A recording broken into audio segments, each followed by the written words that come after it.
Barrister Andalib Rahman পার্থ-এর জন্ম ২০ April ১৯৭৪ ঢাকায়। তার পিতা নাজিউর রহমান মঞ্জুর, যিনি বাংলাদেশ বিজেপি পার্টির প্রতিষ্ঠিত এবং একজন রাজনীতিবিদ।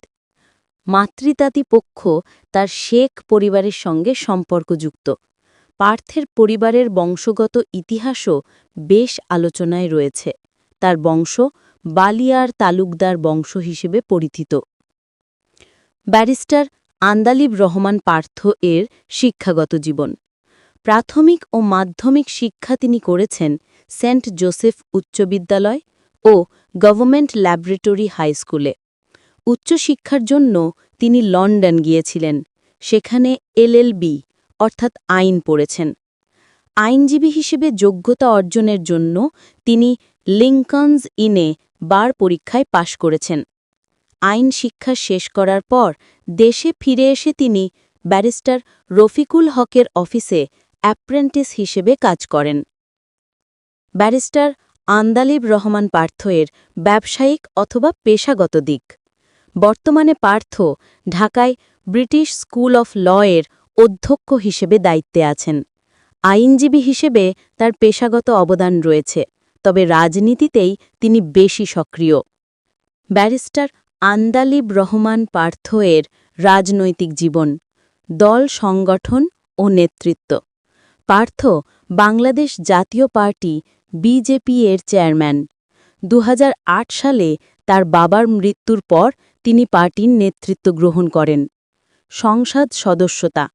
নবম জাতীয় সংসদে ৪ দলে জোটবদ্ধভাবে তিনি ভোলা ১ আসন থেকে এমপি নির্বাচিত হন। তার সংসদকাল ছিল ২০০৮ থেকে ২০১৪ পর্যন্ত।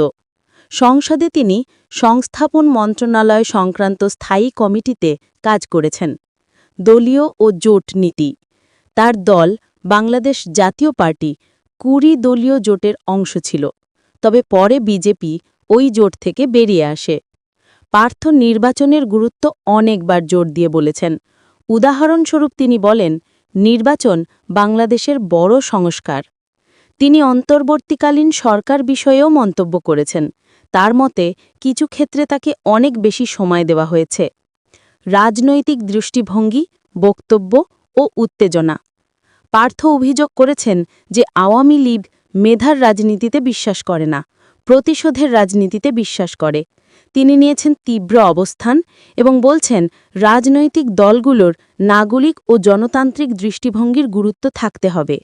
২০২৪-এর কোটা সংস্কার আন্দোলনে তিনি শিক্ষার্থীদের পক্ষে সামাজিক যোগাযোগ মাধ্যমে সক্রিয় ভূমিকা নিয়েছিলেন, যা পরে তার গ্রেপ্তারির কারণ হিসেবে রিপোর্ট করা হয়েছিল।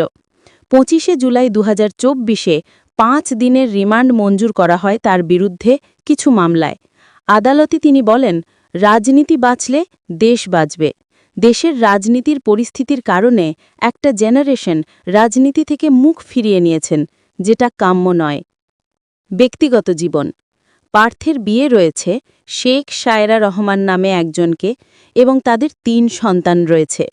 পার্থ তার রাজনৈতিক ও আইনজীবী জীবনের পাশাপাশি শিক্ষাক্ষেত্রে অবদান রাখতে চাইছেন। তার শিক্ষক নেতৃত্ব তাকে বিশেষভাবে পরিচিত করেছে। সংসদে ও পাবলিক জীবনেও তিনি ক্ষুদ্র তীব্র সমালোচনায় জড়িয়ে যান। তার বক্তৃতা ও মন্তব্য যথেষ্ট এলাকায় প্রভাব ফেলে। মূল্যায়ন এবং চ্যালেঞ্জ। পার্থ একজন মধ্যডান রাজনৈতিক ব্যক্তিত্ব হিসেবে ধরা যায়। তার দল জাতীয় পার্টি ইসলামী গণতান্ত্রিক দৃষ্টিভঙ্গি বহন করে। তার রাজনৈতিক অভিজ্ঞতা তুলনায় তরুণ, তবে পিতৃবংশ ও পারিবারিক রাজনৈতিক ঐতিহ্য তাকে শক্তিশালী ভিত্তি দিয়েছে। কোটা সংস্কার আন্দোলনের সঙ্গে যুক্ত হয়ে এবং সামাজিক যোগাযোগ মাধ্যমে সক্রিয় ভূমিকা নিয়ে তিনি সমর্থক এবং সমালোচকদের মন উভয়ই আকৃষ্ট করেছেন। আইনজীবী ও শিক্ষাবিদ হিসেবে তার দক্ষতা তার রাজনৈতিক পরিচয়কে ন্যায্যতা দেয়, কিন্তু তার বিরুদ্ধে মামলাগুলি এবং গ্রেপ্তার তার জন্য রাজনৈতিক ঝুঁকি তৈরি করে।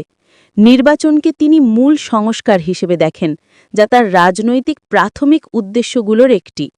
উপসংহার হিসেবে বলা যায়, ব্যারিস্টার আন্দালিব রহমান পার্থ একটি জটিল ও বহুমুখী রাজনৈতিক ব্যক্তিত্ব। আইন, শিক্ষা এবং রাজনীতির ক্ষেত্রে তার অবদান উল্লেখযোগ্য, তবে তার রাজনৈতিক কর্মকাণ্ড কখনো কখনো বিতর্ক এবং ঝামেলার কেন্দ্রবিন্দুতে থাকে। তার ভবিষ্যৎ রাজনৈতিক প্রভাব ও দৃষ্টিভঙ্গি বাংলাদেশের তৃতীয় শক্তি হিসেবে তার অবস্থানকে নির্ধারণে গুরুত্ব থাকতে পারে।